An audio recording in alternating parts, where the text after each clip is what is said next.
Yang di Cirebon Isung ya.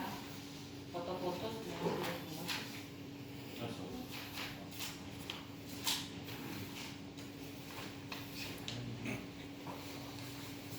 Hari ada yang mau diomongin ya? Iya. Gimana udah nggak? Udah nggak nih? Perasaan gimana nih?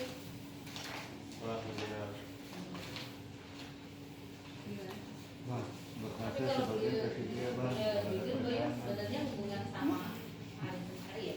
Arif sendiri seperti apa sih Fajar itu? Ya itu dekat enggak atau sebagai sosok ayah yang seperti apa gitu? Ya kan saya bilang waktu pertama baru menikah 1 hari itu Fajar sudah menendang pintu kamar anak saya.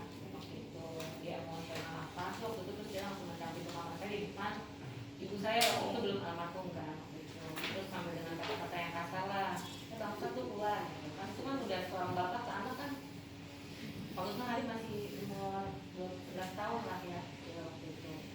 Makanya masih terlalu sakit, mungkin hari-hari juga kenyataannya saat itu kan saya langsung diusir sama mama saya milih kalau dia lagi bantu ibu sama anak saya. Waktu itu dia kesalahan saya kan, lalu itu bermulailah di situ gitu.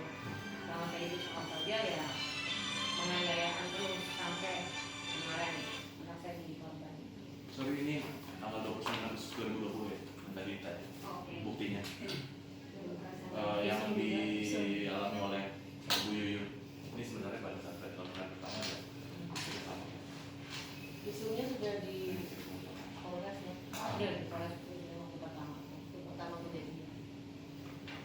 Beda sedikit mungkin kan itu sendiri datang ke Polres tidak didampingi oleh kuasa hukum. Apa memang dia tidak takut itu kan? Karena di awal sempat Bayin bilang bahwa dia sangat menantang disuruh gitu dia.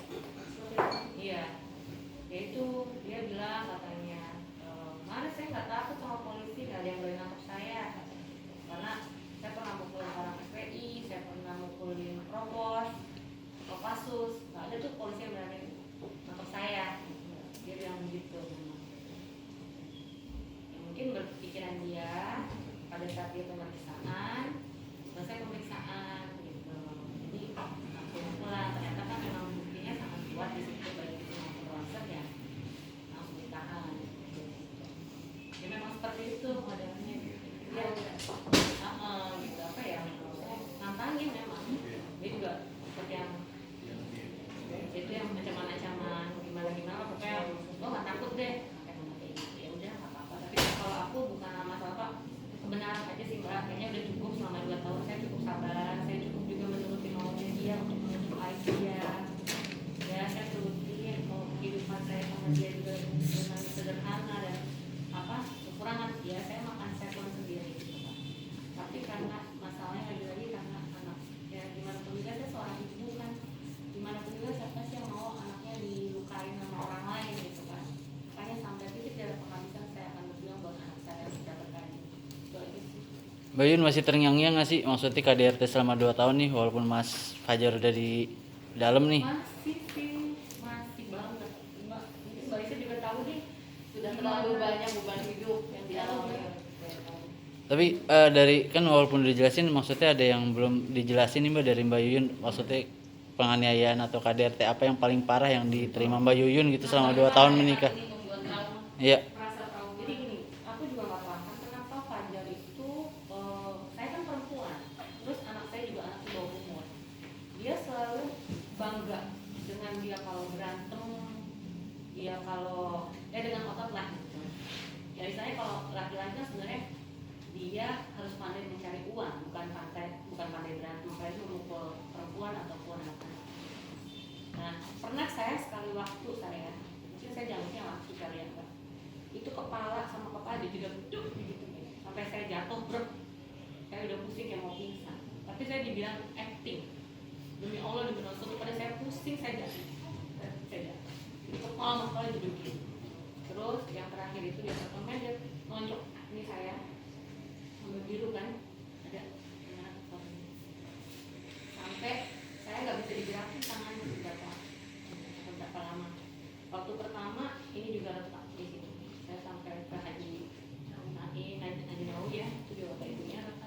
Itu retak karena apa Mbak kalau boleh tahu Mbak? Dipukul. Dipukul. Oh. Tangan kosong ya, tangan kosong, nggak pakai alat tapi pakai tangan kosong. Cuma kan kekuatan dia tuh yang namanya orang laki kan gitu. Ada juga yang saya sempat wawancara di mana tangan saya masih diperban tuh masih ada. Bayangkan aja perempuan diajak berantem, anak dia berantem, itu luar biasa ya. Kalau laki sama laki sih nggak apa-apa, orang dewasa ya, kan di bawah umur dan istrinya sendiri, gitu. Dan itu jelas-jelas dilarang. Waktu itu sempat ada ancaman mau dilempar dari balkon Mbak. Itu ceritanya seperti apa sih Mbak kalau boleh tahu Mbak? Itu nggak tahu kenapa saya jadi kalau kayaknya saya nggak pernah ngelawan sama dia, baik dia ngomong kasar, ngomong kotor, ngomong binatang, ngomong apa, laki-laki ke saya nggak pernah namanya ngelawan. Boleh tanya Fajar, apa saya pernah ngelawan? Tapi bukan berarti saya nggak ngelawan, saya diem, malah saya diinjek, saya disemena-menain gitu. Jadi makin menjadi gitu kalau saya diem gitu kan. Itu setelah saya dicekek, waktu itu dicekek, sempat saya ditendang juga karena kaki tuh sampai ditendang, sampai saya pakai deker tuh dengkul saya. Nah itu dia sempat ngancam, kamu saya lempar ya dari balkon. Waktu itu di Virtu di Kemang. Waktu saya tinggal di studio yang cuma sofa.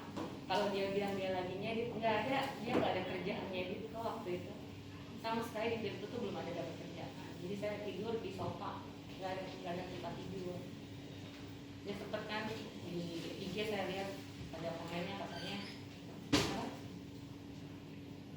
Oh ya, dia juga sempat juga katanya apa namanya ya ada ya harus ini dong, harus mau sebagai post pro harus di studio. Lah kan waktu itu belum, pada waktu itu belum ada pekerjaannya. Jadi tinggal aja di studio, yang hanya belum ada kerjaan apa-apa, nggak ada tempat tidur, hampir setahun sih. Mbak, mungkin satu. Jangan lupa subscribe ya.